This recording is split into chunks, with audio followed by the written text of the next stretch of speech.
Quelle que soit leur sensibilité, les élus locaux sont inquiets pour l'avenir, inquiets de la politique du gouvernement qui est dirigé, comme chacun sait, par un constructif, Édouard Philippe. Eh bien, c'est un constructif qui est avec nous ce matin dans les studios du Figaro, Franck Riester, député de Seine-et-Marne.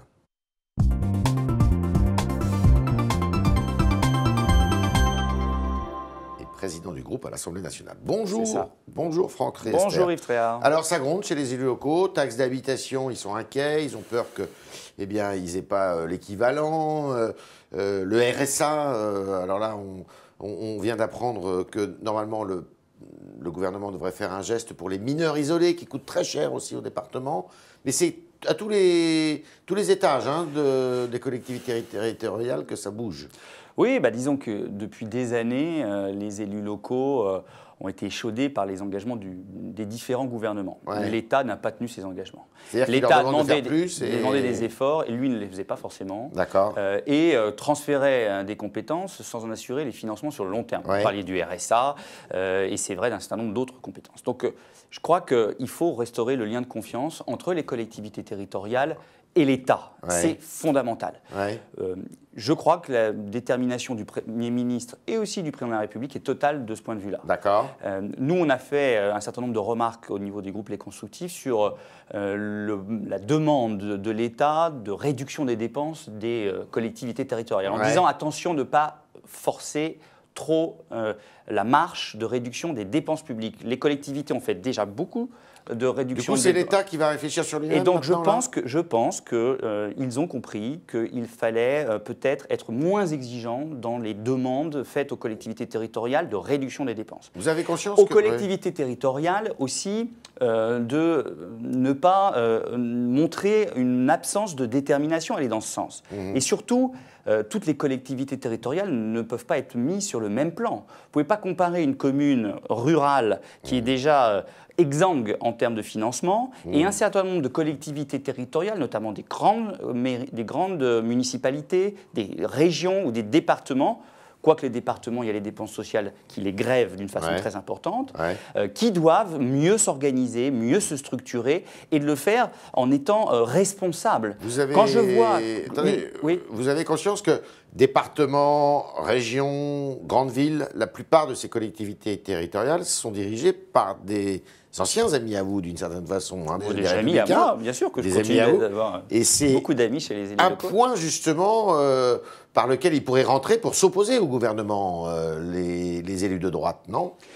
Écoutez, il y a besoin... Les Républicains... Non, mais c'est pour ça, ne surtout pas opposer les collectivités territoriales à l'État. Ça serait une erreur majeure. Notre pays a besoin de cohésion, d'aller dans le même sens. Les collectivités territoriales, les régions, les départements, les mairies et l'État ensemble pour relever les défis.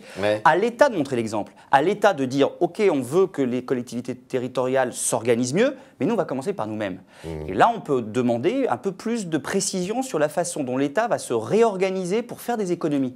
C'est important de demander des économies aux collectivités, mais il faut que l'État s'en fasse lui-même. Alors d'abord, le premier budget que nous présente Emmanuel Macron et Édouard Philippe est un budget sincère, mais je pense il aurait pu aller plus loin dans la réduction des dépenses publiques. Et bien sur notamment le nombre de fonctionnaires. Il y a, je crois, prévu en 2012… Un peu moins de 2000. Un peu moins de 2000 de réduction d'emplois publics de prévu. Pour 2018.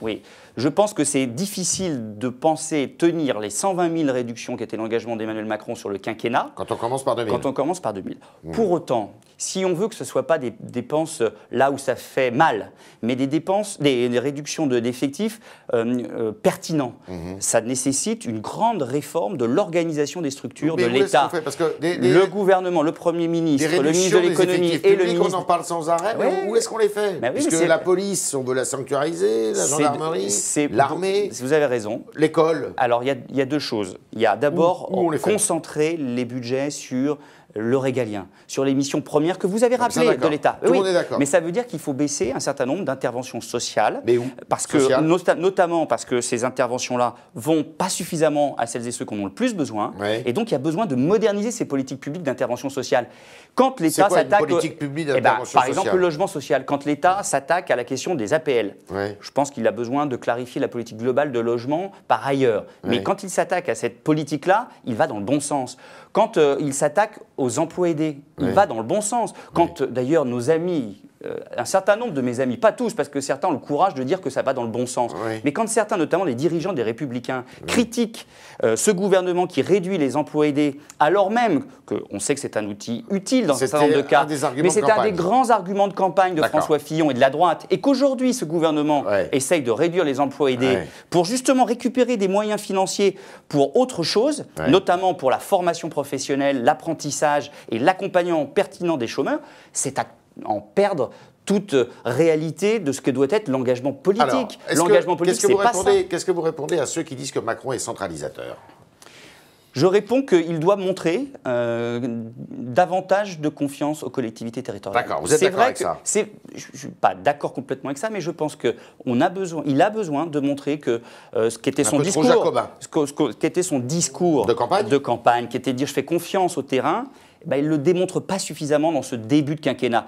Nous, chez les constructifs, par exemple, c'est un peu notre marque de fabrique, à l'UDI et au LR constructif, de dire attention, les territoires... girondin. Oui, je pense. Les territoires ont besoin d'être entendus. Alors, mardi prochain, Bernard Accoyer, il a dit, mardi prochain, eh bien, on verra. Mardi prochain, ça sera la date limite virée des Républicains. Vous allez être viré des Républicains ? Je ne sais pas, parce qu'on entend des bruits différents. Ça va peut-être être encore un psychodrame. Qu'est-ce que ça vous fait si vous êtes viré ensemble.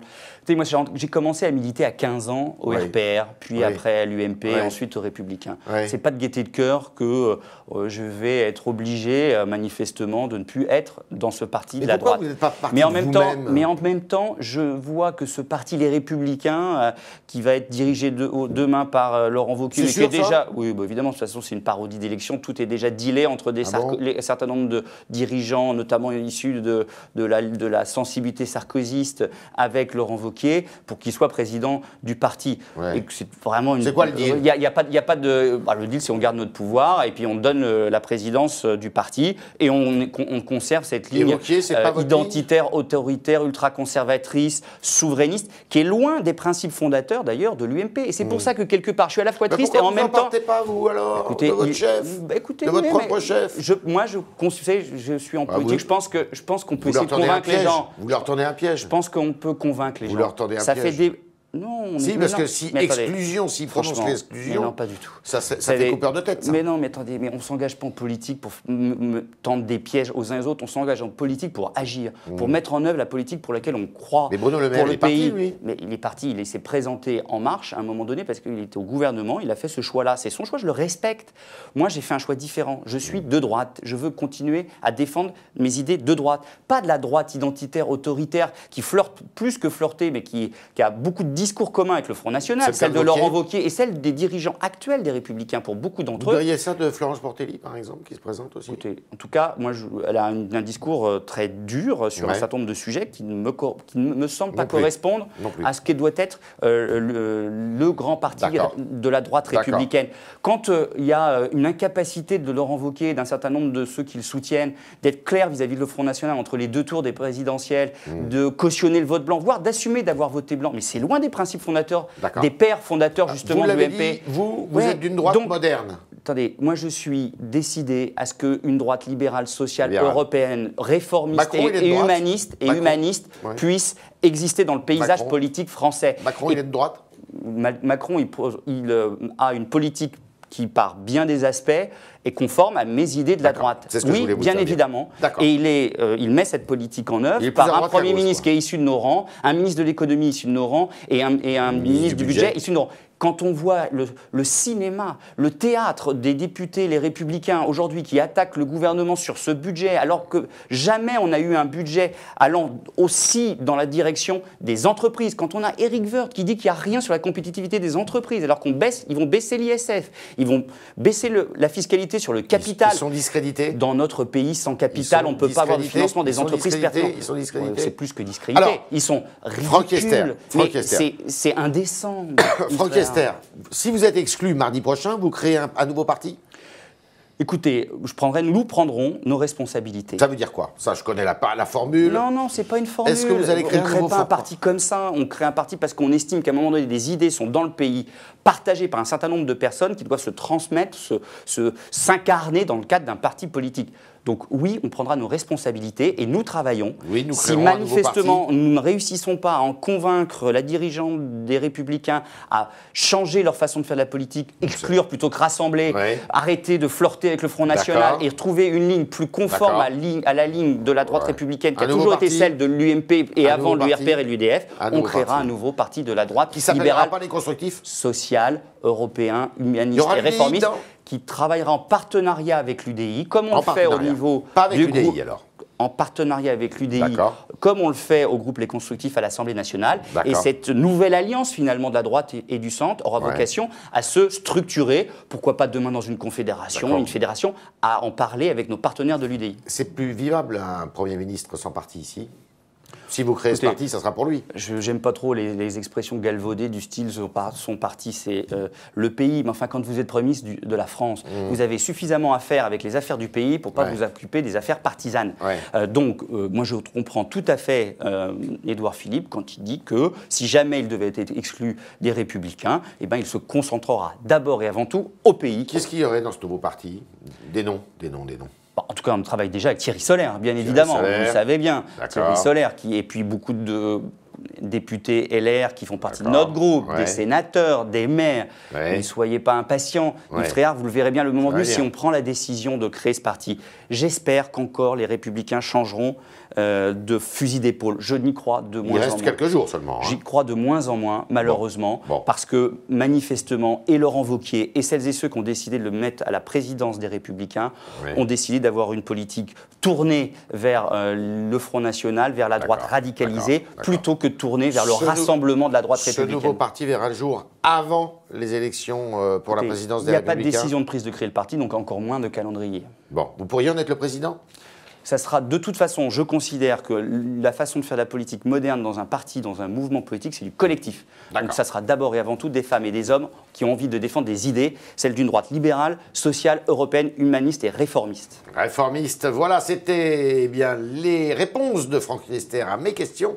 Maintenant, ça va être les réponses de Franck Riester à vos questions avec Merwan Mehadji qui vient de nous rejoindre dans le studio.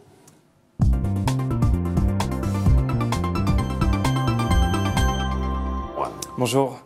Alors, on a plusieurs internautes qui nous disent que vous êtes plutôt du côté des riches et on a notamment Eric qui nous dit que vous serez plutôt heureux chez En Marche plutôt que de créer votre propre parti plus tard.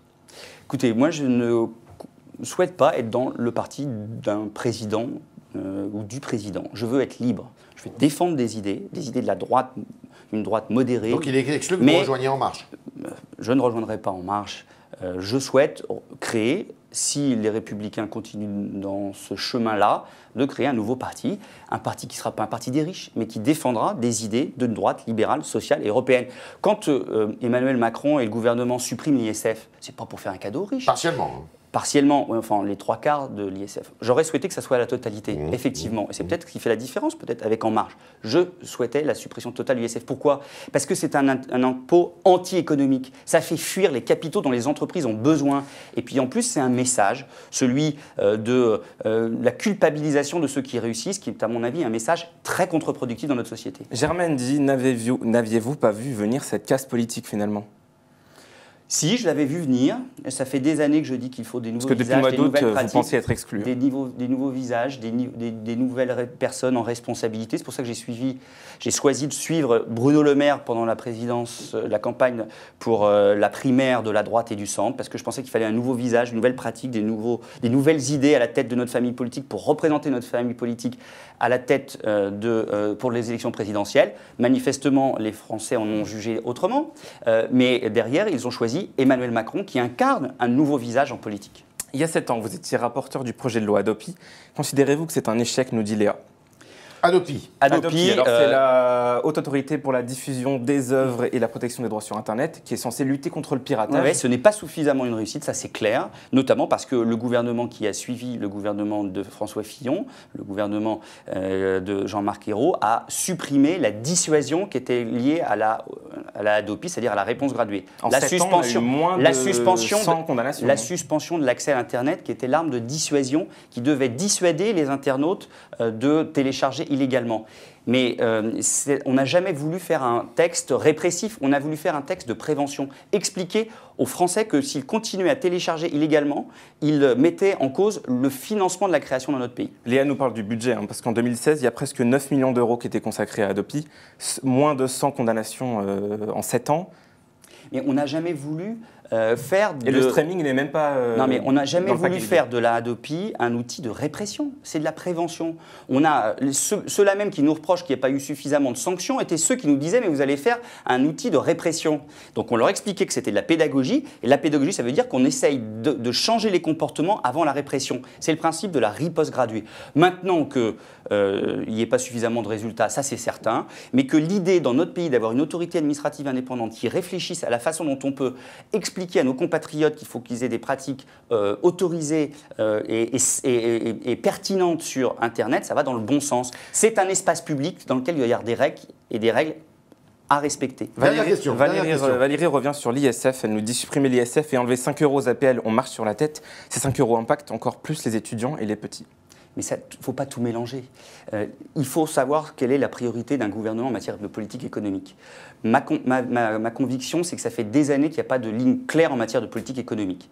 On a joué, ça c'était bien sur le coût du travail, c'est la création du CICE, ça a baissé effectivement le coût du travail. Il y a l'assouplissement du marché du travail, ça ce sont les ordonnances de travail. Et maintenant il y a le financement des entreprises. Et la suppression de l'ISF va être un outil considérable pour permettre aux Français d'investir davantage dans les entreprises. Et sans financement, les entreprises ne peuvent pas se développer et donc pas de créer de travail. Donc c'est ça qui est la priorité économique d'un gouvernement, créer de l'emploi dans le pays. Une question de Justine qui est en écho à l'actualité avec l'affaire Weinstein. Du harcèlement ou des agressions sexuelles dans le monde de la culture, auquel il y en a, et dans la politique ? Écoutez, des agressions, je ne sais pas, mais en tout état de cause, il y a des comportements qui sont inadmissibles dans la société en général. Et d'ailleurs, c'est la raison pour laquelle il y a un tel écho médiatique à cette affaire Weinstein, c'est parce que il y a malheureusement beaucoup trop d'harcèlement dans notre pays, voire d'agression dans le milieu politique. On a déjà eu un certain nombre de débats là-dessus, et c'est vrai qu'il y a parfois des remarques déplacées, voire plus. D'accord. Voilà, c'était les réponses à vos questions, chers internautes de Franck Riester. Merci Franck Riester, merci à vous. Merci Merwan. Et à demain. Demain, nous serons avec Mansour Kamardine, le député de Mayotte, qui a beaucoup de choses à nous dire, notamment sur l'immigration.